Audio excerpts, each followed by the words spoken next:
Hi everyone, good afternoon. I'm Stephen Ray Samson and I'm here to discuss the organized group in our community. The name of the group is Portuline Talandic Tribal Association Incorporated or PTTA, built in 1998. So medyo dugay-dugay na gini siya nga group dito sa mga community. Then contents, number one, purpose. Number two, goals and objectives. Number three, purpose of the members.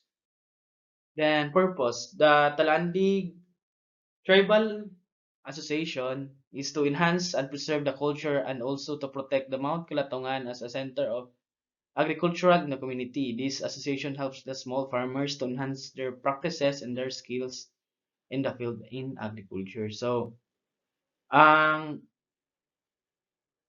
ang PTTA dili lang kay ga focus lang siya sa community but also to protect the Mount Kilatongan kay sa amo man good ang Mount Kilatongan siya gid ang ano siya gid ang source of income, which is dato mi kapanguma lang dato ang mga produkto ang mga kape na dato silbi dato mi gikuhaan namo og ano ginakuhaan namo og ano mga panginahanglanon sa matag adlaw. Let's proceed. Goals and objectives.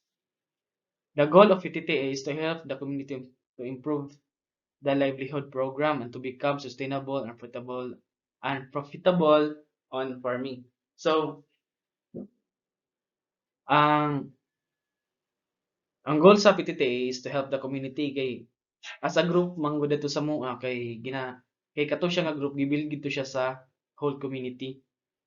Then dili para makatabang sa mga livelihood para sa mga women's na sila napod sila livelihood na ilang kaugalingon magbuhat sila og mga craft like mga banig, mga necklace, anklet Then para pod and to become sustainable and profitable in farming. So dili lang sa mga livelihood mi focus dili lang sa livelihood ga focus ang group, ang PTTA, but apil pod sa ano sa field sa farming para ano para profitable pod ang farming para sustainable pod ang ano ang mga tao dito sa mga community. So objectives, the objectives of PTTA is to preserve the culture and to help the small farmers to gain more knowledge in agriculture. So ang PTTA gina-preserve niya ang kultura, then gahatag pud siya og ano, gahatag pud siya og mga idea like mga training or workshop, then mga actual training para sa mga farmer. Kay para mas ma-improve ang the way of living nila. Kay mas maayo mo gud ang actual training dito sa mua kay dili man kay tanan dadto tawo makasabot gud og makasabot og kanang mga English kay halos sa man dito kay wala man kay eskwela man dili kabalo mosulat na. So mo na kinahanglan gid actual na training like mga workshop kay para madali sila ang ilang pagtuon. So okay, ang objectives pod kay may magkuan og mga workshop para makagain pod sila og makagain sila knowledge about ano mga practices sa agriculture nga mas mapadali, then mas malest ang cost para sa ilang magpanguma para dili sila badak-an then profitable pa ang ilang mga produkto. Then purpose of the members. Purpose of the members to support the activities of the association and to promote the association to the public to gain more support and sponsor to the project. So, ang purpose sa mong mga members kay ang purpose sa members sa PTTA is to to build the group as a strong association.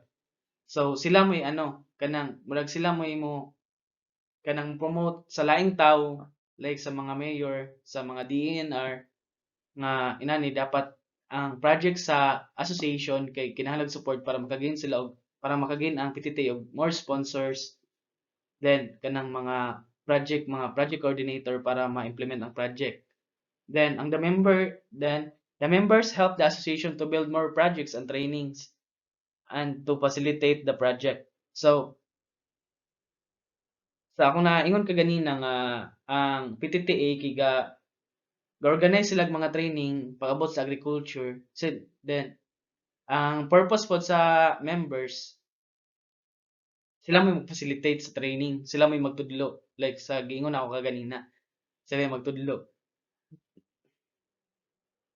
Then sila na yung magtudlo kay para ma-spread nilang learning sa sulod sa PTT or sa group. Ma-share nila, excuse me. Ma-share nila ang ilang knowledge sa ubang tao para kanang makatuon pod ang uban. Then this photo represents the logo of PTTA or Portulian Talaandig Tribal Association Incorporated. Then mo ni ang this picture kini siya nga picture ganang naibalay kanang nay yellow ug blue mo na siya ang mo na siyang building. Mo na siyang building. Then kining copy mo ning product sa sa mga farmers kay mostly magud sa mua ang copy gid mo gid ang center of income kay luag man kay mga yutang mga tawod ang mga lumad dito sa mua. So copy tas bukid lagi kusog kay mga piso mas prior ang copy. Then ang kini nga machine, ang machine nga pagbuhat naman ni sa copy gihatag ni siya sa DTI which is last year gihatagan og gihatagan og machine sa DTI ang association nga pang roast, pang grind, then pang air dry. Then kini nga kuan, kini na kining mga bag, mga banig, kini mo ni siya mo ni siya ang livelihood sa mga babae, sa women ito sa mga kababainhan. Mo ni siya mo ni ang ilahang product. Mo na lang product. Nice kay na siya, guys. Then kini mo na ni siya diri. Kini pud nga picture kini this part. Mo ni siya inan luwag gid na nga mo ang didto, luwag. Basig matingala mo nga kuan nga familiar gyud ko sa association kay member mode ko sa association. Then this photo is like organize og training then may purpose sa mga members ga share sila og mga ilang learnings kuan sa silang learnings pag-abot sa agriculture and sa sa gatudlo sila sa mga tao nga kuan gatudlo sila sa mga tao sa ilang natun-an sa sulod sa grupo. Then this picture is mo ni siya katong nag-interview ko. Then apil ni. And that's all. Thank you.